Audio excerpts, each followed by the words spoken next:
Welcome to Curls by Sharlene. Today I'm going to talk about my curly hair journey. It started in September 2016, so that's just over 4 years ago. I had absolutely no idea on where to start or basically how to start. I found one of my favorites, Ms. Bianca Renee, on YouTube and Instagram. I also followed Chelly's Curls and Hi Felicia. They were the main three that helped me start my curly hair journey. So thank you to those curly girls. So let's rewind right back to the beginning of my hair journey. From when I was little, I used to wash my hair and then have to wait for my mom to curl my hair with rollers. A big shout out to my mom for the patience and the time she took to do my hair and my sister's hair and her hair. Pretty much every Saturday was my hair day, or Saturday morning, and it took hours. Then it was time to relax my hair. It's recommended to only relax your hair every 8 to 12 weeks. Otherwise, the relaxer can damage your hair and it can even be over-processed. However, I would only relax my hair every 6 to 8 months because I didn't feel that I needed to relax it that often anyway. And it was such a process, so it took time. You also have to make sure your hair is healthy before you just start relaxing it.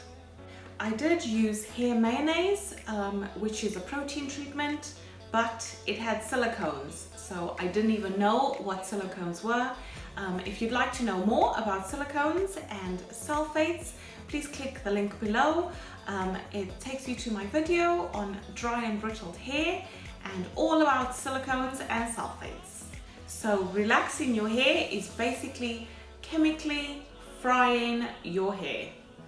It's not good, especially if you don't look after it and do treatments and hair masks and all those kind of things. You damage your hair.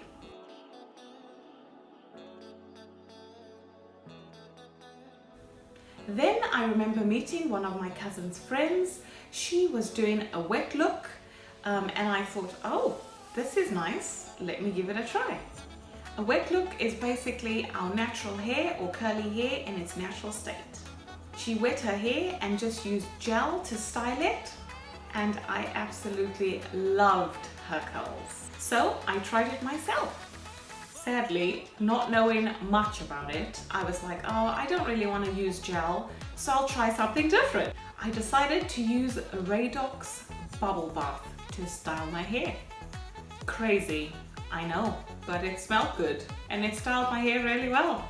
It defined my curls on that heat-damaged hair and relaxed hair. I just saw curls. Was it good for my hair? Have a look at the ingredients and let me know below what you think. Now, how sad is this that that's the only knowledge I had about embracing my natural hair and going curly. However, I didn't do that all the time. I went back to straightening my hair and curling it and relaxing it. I'm originally from Zimbabwe, so I'm a Zimbo, but we had good hairdressers there, especially when you'd go to them, they'd make sure your hair came out lovely, but they didn't embrace the curls. It was always straightening and curling and relaxing, so that was another thing. Maybe I didn't go to the right person, but all the hairdressers I went to were really good. The hairdressers were so good. I remember them even telling me after I'd been to them, make sure you swirl your hair when you go to bed with a stocking so the hair can last longer. And I never had a problem with humidity in Zimbabwe. I'd even go for longer than a week, maybe even try and push it to 2 weeks without having to straighten it again and curl it and all that. I'll just retouch just a few bits and think, oh, it's fine, it lasts long.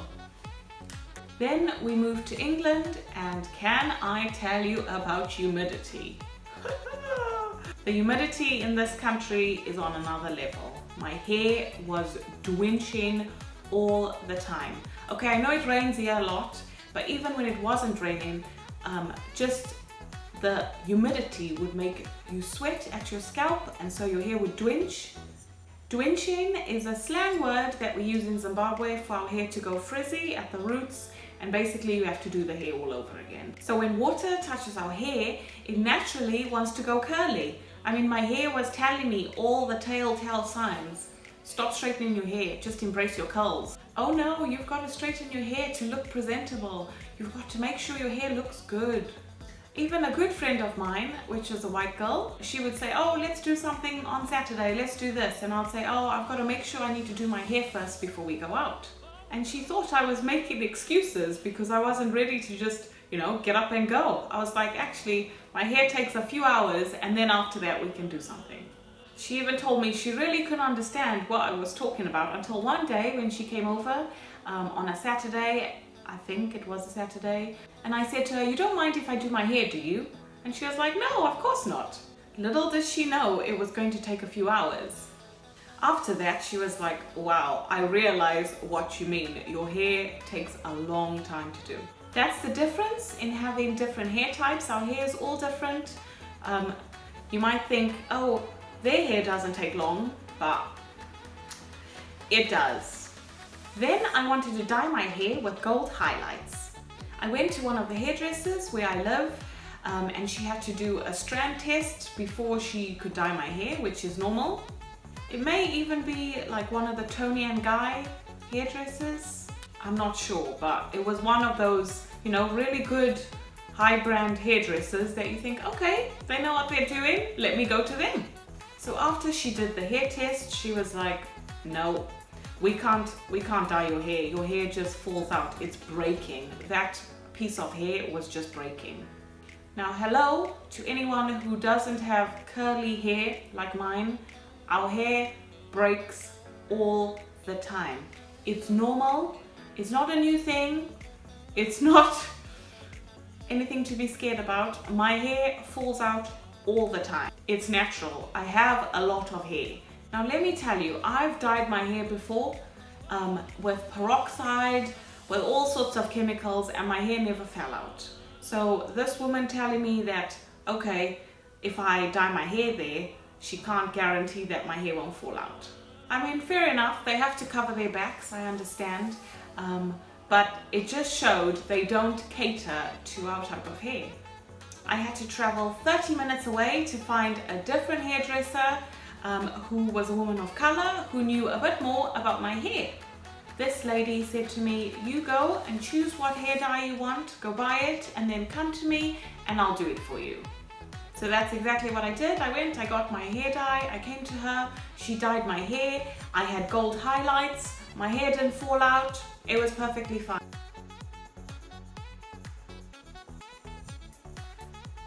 So what was this professional hairdresser talking about? I mean, when you are qualified to be a hairdresser, aren't you meant to be qualified in all different hair types? It really actually annoyed me, but I've let it go. It's fine. Just, I had to find people who actually knew how to do my hair. I guess this is the difference in living in an area which wasn't highly populated by non-white people. Which, I mean, it's not a bad thing. I'm not saying it's a bad thing. Maybe if I lived in London, then I would find many hairdressers. Of course I would, because it's multicultural. There'd be loads of people who'd know how to do my hair. But any professional hairdresser should really know how to do different hair types.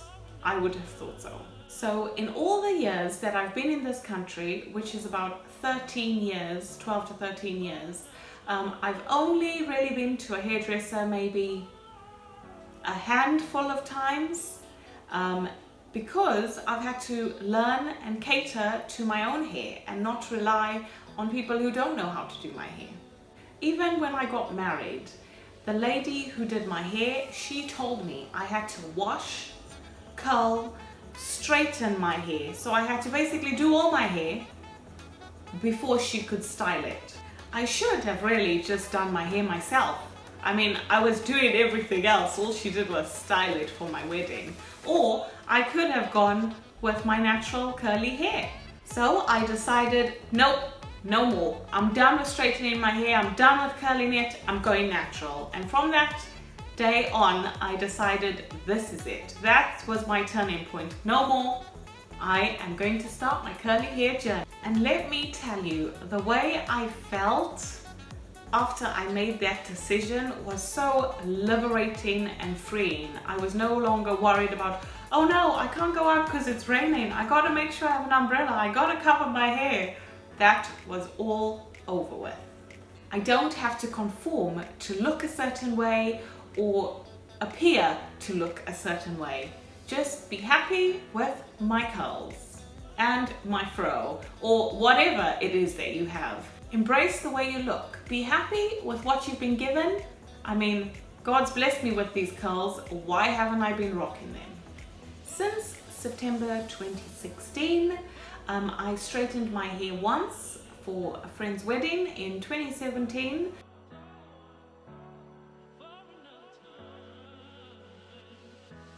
And then I also decided, I think it was last year, let me see how my hair is and how it will look straightened. So I washed, I curled it, I blow dried it, but then when it came to the straightening, I did maybe that much of my hair, or just the back row, like just the back part of my hair.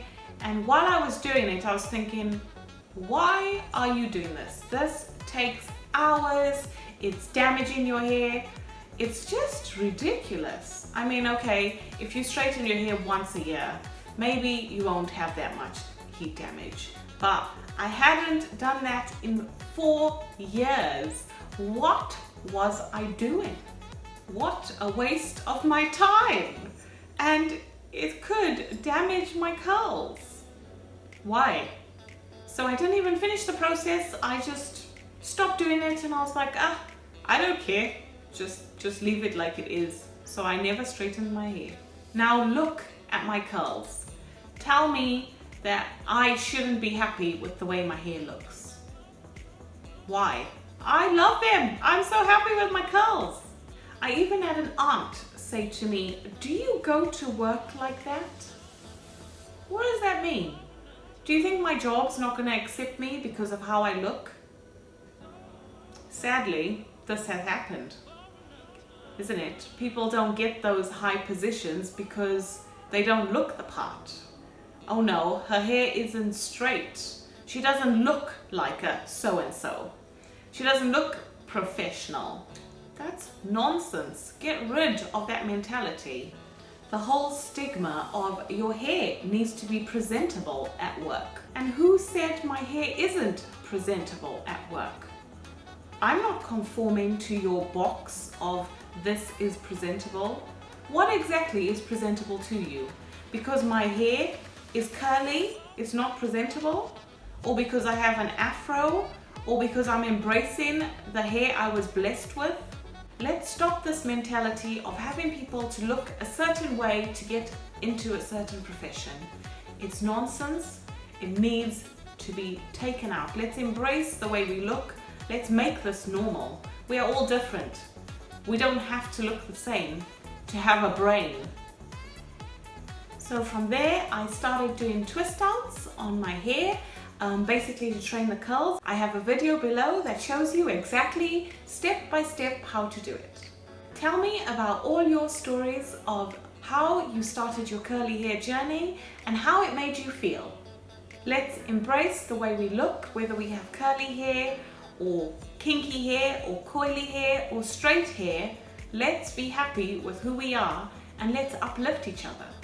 Thanks for watching Curls by Sharlene. Please like this video. Please leave a comment on how you started your curly hair journey. Tell me what made you change. What was your turning point? Please subscribe to my channel. I'll see you in my next video.